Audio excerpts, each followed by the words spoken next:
Salve, salam jumpa lagi bersama saya Romo Yalo di channel Cahaya Hati Kristiani.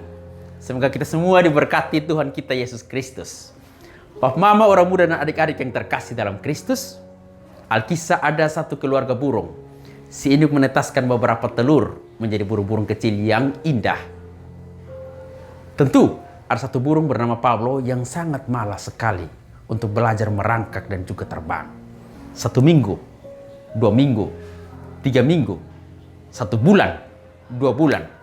Ketika saudara-saudarinya mulai terbang, dia hanya tidur-tidur saja dan menunggu kapan saudara-saudarinya membawa makanan untuknya. Ketika si induk sudah menua, Pablo bertanya pada si induk, "Kenapa saya tidak bisa terbang dan hanya merangkak pelan-pelan saja?" Lalu induknya katakan seperti ini, "Pablo, engkau dihadirkan dengan sayap yang sempurna seperti saudara-saudarimu.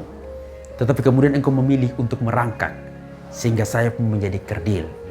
Sepanjang hidupmu, engkau hanya mengharapkan makanan dari saudara-saudarimu tanpa engkau bisa terbang sendiri." Bapak mama, adik-adikku yang terkasih dalam Kristus. Tentu cobaan, bencana hingga kematian datang silih berganti dalam kehidupan kita setiap hari.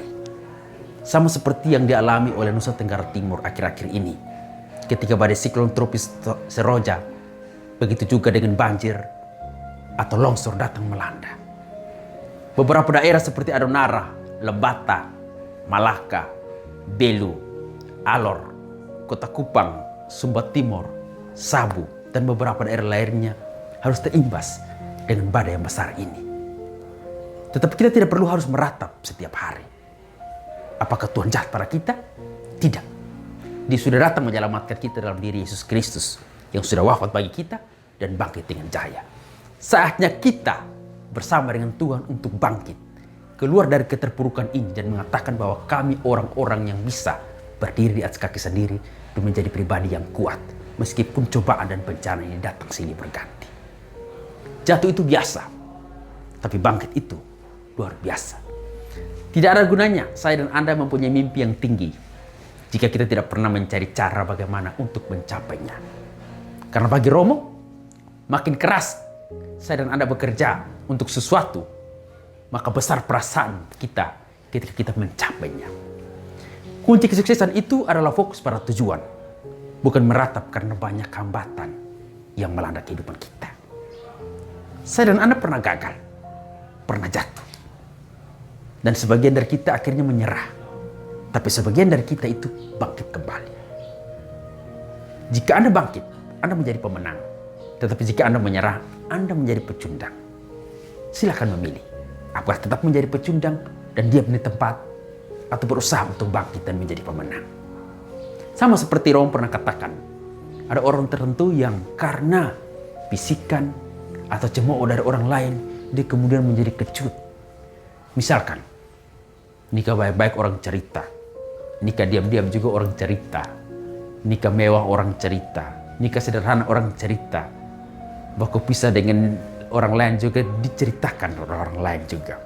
Malas orang cerita, rajin juga orang cerita, muka putih sedikit orang cerita, apalagi muka tabakan orang lebih cerita lagi. Sekolah jauh-jauh orang cerita, sekolah dekat-dekat rumah juga orang cerita.